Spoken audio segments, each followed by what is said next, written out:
किसी चीज का दावा करता है तो सबूत पेश करे।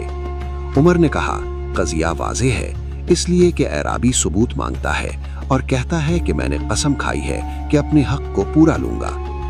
रसूल खुदा ने फरमाया, मैं तेरा फैसला इस मर्द से कराऊंगा जो हुक्म परवरदिगार से हमारे दरमियान फैसला करेगा।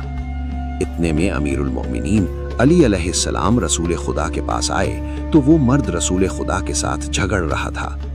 अमीर अलैहिस्सलाम ने अर्ज की, या रसूल अल्लाह, आपको क्या हुआ है? फरमाया, ए अबुल हसन, मेरे और इस मर्द के दरमियान फैसला करें। अली अलैहिस्सलाम ने कहा, ए एराबी, तू रसूल खुदा के खिलाफ क्या दावा करता है?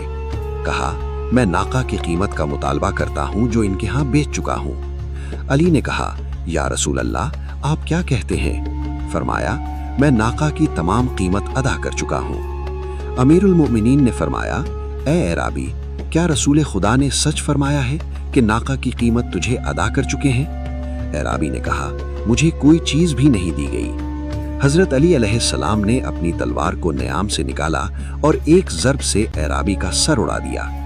रसूल खुदा ने फरमाया, या अली, ऐसा क्यों किया?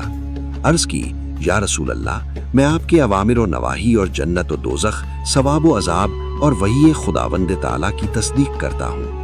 ये कैसे हो सकता है कि नाका की कीमत की तस्दीक ना करे? मैंने एराबी को इसलिए कत्ल किया है कि उसने आपकी तकजीब की है और उसने कहा कि रसूल खुदा ने नाका की कीमत नहीं दी है।